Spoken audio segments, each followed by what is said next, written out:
చెప్తున్నాం, ఇవి ఎవరి జాగీర్లు కావు, ఇవి ఒక్కరి జాగీర్లు కాదు, ఇవి ఆ రోజులు పోయినాయి. మీరు రకరకాల ముఠాలు పెట్టుకొని మీరు భయపెడతా ఉంటే భయపడే ప్రభుత్వాలు కాదు, ఎన్డీఏ కూటమి ప్రభుత్వం అస్సలే కాదు. ఇక్కడ ఉన్న యువత, కొత్త తరం యువత నాయకులు కూడా, సీనియర్ నాయకులు కూడా చాలా నలిగిపోయారు. మార్పు కోసం చూసే ఈ రోజున ఎన్డీఏ కూటమి ప్రభుత్వాన్ని ఎన్నుకున్నారు. శ్రీ నారా చంద్రబాబు నాయుడు గారి నాయకత్వంలో ఉన్న ఎన్డీఏ ప్రభుత్వం, వారి గౌరవ ముఖ్యమంత్రిగా ఉన్న ఈ ప్రభుత్వం ఇలాంటి చిల్లర పనులకి ఎవరు భయపడరు. ఇంకా పద్ధతి కాదు కాబట్టి భాషని మర్యాదగా మాట్లాడుతున్నాను. మేము ప్రభుత్వంలో ఉన్నాం, ఒకటే మాట చెప్తున్నా, పిచ్చి పిచ్చి వేషాలు వేయకండి. మీరు బయట యువతకి మీరు అరుపులు చూస్తూ ఉన్నారు. ఇలాంటి పనులు చేస్తూ వెళ్తా ఉంటే చూస్తూ ఊరుకునే యువత కాదది. ఇది రాయలసీమ యువత, ఇది పోరుబాటులో ఉన్న యువతది. నలిగి నలిగి నలిగి ఉద్యోగాలు, ఉపాధి అవకాశాలకి నలిగిపోతూ ఉన్న యువతది. యువతను దయచేసి మీరు రెచ్చగొట్టకండి. ఈ రోజున మేము వచ్చి 70 కోట్ల రూపాయలు జాతీయ ఉపాధి హామీ పథకం కింద మేము అమలు చేసాం. దాదాపు కలెక్టర్ గారు చెప్తాం, దాదాపు ఒక మొత్తం పనులు అయిపోబోతున్నాయి జనవరిలో. రోడ్ల నిర్మాణం కానీ, గోశాలలు కానీ అన్ని రకాల పనులు చేస్తా ఉన్నాం. ఫామ్ పాండ్స్ కానీ. దాంట్లో భాగంగా ఇప్పుడు నాకు వచ్చిన కంప్లైంట్ కూడా ఏంటంటే, ఇక్కడున్న గాలివీడు మండలం ప్రజలకు కూడా చెప్తా ఉన్నాం, వాళ్ళు పర్మిషన్స్ ఇవ్వమంటే కూడా ఇవ్వమని చెప్పట్లేదు.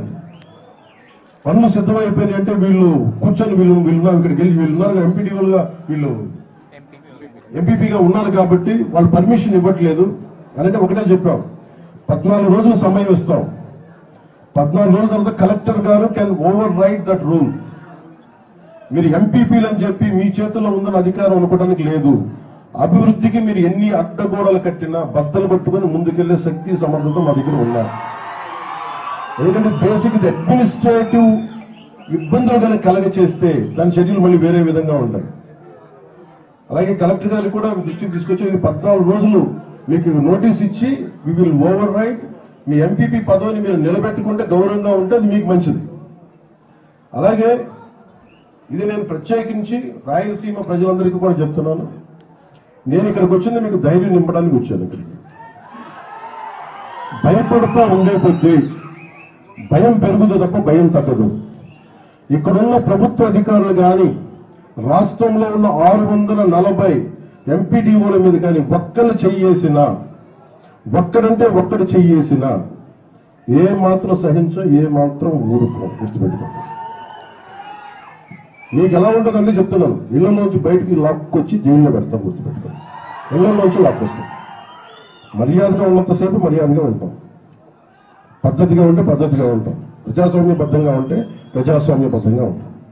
స్థాయి దాటి మీకు కొమ్ములు వచ్చినాయి, మీరు ఇక్కడ కూర్చోబెట్టి మీరు ఆధిపత్య ధోరణితో కానీ,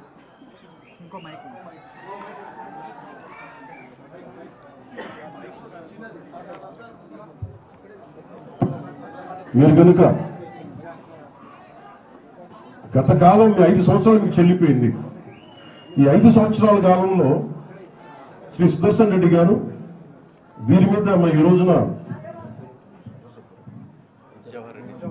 జవహర్ గారి మీద దాడి చేయటమే కాదు, గత 5 సంవత్సరాల కాలంలో కూడా ఈయన ప్రతాప్ గారు అని చెప్పి ఒక దివ్యాంగులకు సంబంధించిన ఆయన మీద కూడా దాడి చేశారు. ఆయన కూడా దుర్భాషలు ఆడారు. అలాగే శ్రీనివాస రెడ్డి గారి మీద కూడా దాడి చేశారు. అలాగే శేఖర్ నాయక్ మీద గారు కూడా దాడి చేశారు. ఇది అలవాటు అయిపోయింది వీళ్ళకి. మీరు 15 మంది మీరు ఎక్కడున్నా కానీ మిమ్మల్ని తీసుకెళ్లి బొక్కలో పెట్టే వరకు మేము వదలం. గుర్తుపెట్టుకోండి. ఎస్పీ గారికి కూడా చెప్తా ఉన్నాము, డీజీపీ గారి దృష్టికి కూడా తీసుకొస్తున్నాం. ఏ ఒక్కరిని ఉపేక్షించేది లేదు. మీరు ఎవరైనా కావచ్చు. మీరు పనిచేసే అధికారుల మీద కనుక మీరు దాడులు చేసి సగటు మనుషుల్ని ఇబ్బంది పెడితే ఉపేక్షించే ప్రభుత్వం కాదు, ఉపేక్షించే వ్యక్తులు అస్సలే కాదు. మేము అన్ని తట్టుకునే వచ్చాం. 5 సంవత్సరాల కాలంలో మీ పాలనలో ఎంత నలిగిపోయారో ప్రజలు తట్టుకుని వచ్చాం. ఇంకా మాకు అధికారం ఉంది కదా అని చెప్పి గౌరవ ముఖ్యమంత్రి చంద్రబాబు నాయుడు చాలా సంయమనంతో ఉన్నాడు. మా సంయమనాన్ని పరీక్షించకండి, మా సహనాన్ని పరీక్ష పెట్టకండి. చాలా గట్టిగా ఉంటుంది చెప్తున్నాం. దీని తాలూకు పరిస్థితి మర్యాదగా మాట్లాడుతూ ఉన్నాం. రాయలసీమ ఒక్కరి కోట కాదు, ఒకరి జాగీరి కాదు, గుర్తుపెట్టుకోండి. మీ ఇష్టానికి వచ్చి గవర్నమెంట్ ఆఫీసులోకి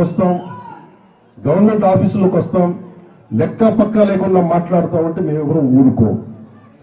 ఈ సందర్భాన్ని పురస్కరించుకొని ఎవరైనా సరే భవిష్యత్తులో ఏ అధికారి, ఒక ఎంపీడీఓల మీదే కాదు, ఏ ఒక్క ప్రభుత్వ అధికారి మీద కానీ జులుం చలాయించినా, ఇష్టారాజ్యంగా మాట్లాడినా ఒక్కొక్కరికి మీకు భవిష్యత్తు చాలా ఖచ్చితంగా ఒక కరాఖండిగా ఉంటుంది.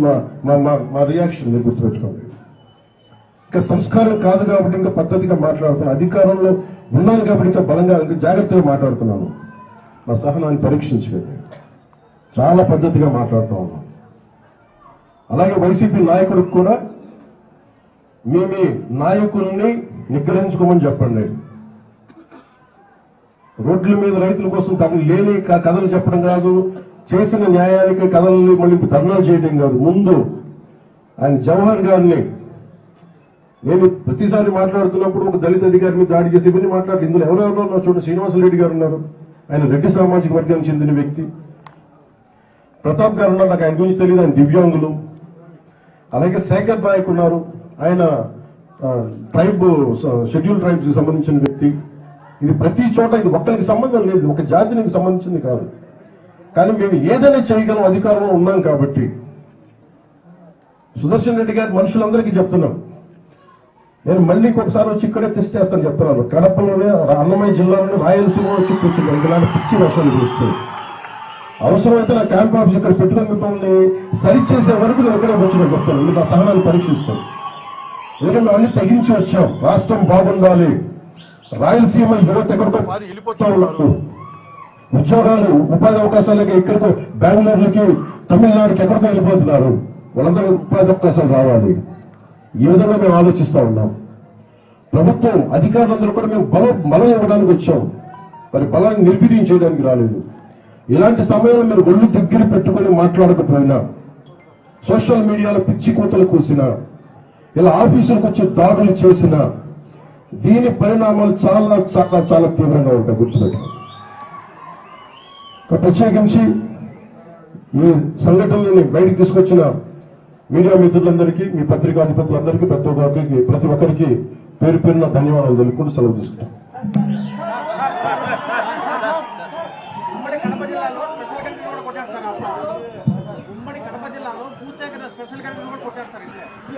సార్ అని చెప్పండి.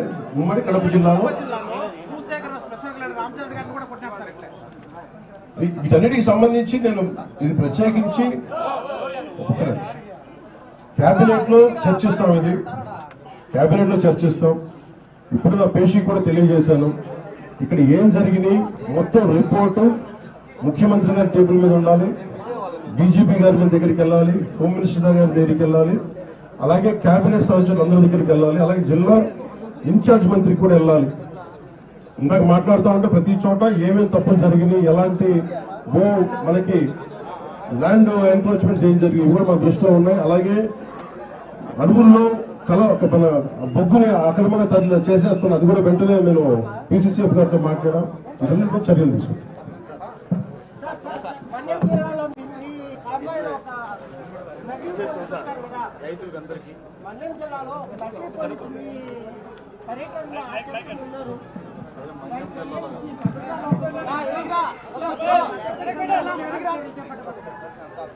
నిజమే చెప్పాలంటే నా భద్రత నాకు ఆశీర్వేసింది. ఈరోజు పొద్దునే నేను ఈ పర్యటనకు వస్తామంటే నా దృష్టికి తీసుకొచ్చారు. ఒక ఐపీఎస్ అధికారి ముసుగులో ఒక వ్యక్తి తిరిగాడు, వచ్చాడు, మొత్తం ఫోటోలు తీసుకున్నాడంటే నేను అడిగాను, అసలు ఎవరన్నా ఒక ఐపీఎస్ స్థాయి అధికారి వస్తే ఎవరన్నా అడుగుతాం కదా, హౌ కమ్ పోలీసెస్ ఓవర్లుక్ అంటే ఎందుకు దీన్ని చూడలేకపోయారు అనేది నా పేషీ అధికారులతో మాట్లాడుతూ ఉన్నారు. ఇది కేవలం నాకు పనిచేయడం తెలుసు, రాష్ట్ర పోలీస్ శాఖ బాధ్యత ఇది. ఇంటెలిజెన్స్ శాఖ బాధ్యత, హోంశాఖ బాధ్యత, అలాగే డీజీపీ గారి బాధ్యత. నేను నాకు పనిచేయడమే తెలుసు. అధికారం ఉన్నా లేకపోయినా పనిచేస్తాం. ఈరోజు అధికారం ఉన్నా పనిచేస్తాం, రక్షణ ఉన్నా పనిచేస్తాం, రక్షణ లేకపోయినా పనిచేస్తాం. అంటే వైకాపా సంబంధించిన కొంతమంది అధికారుల ప్రమేయం ఇందులో ఉందన్న ఒక వాదన అయితే బలంగా బయటకు వస్తుంది. అంటే అది నాకు అంటే నేను వైకాపా విధి విధానాలను ఎదిరిస్తాం, కానీ ఒక మాట మాట్లాడబోయే ముందు దానికి సరైన ఆధారం లేకుండా మాట్లాడకూడదు.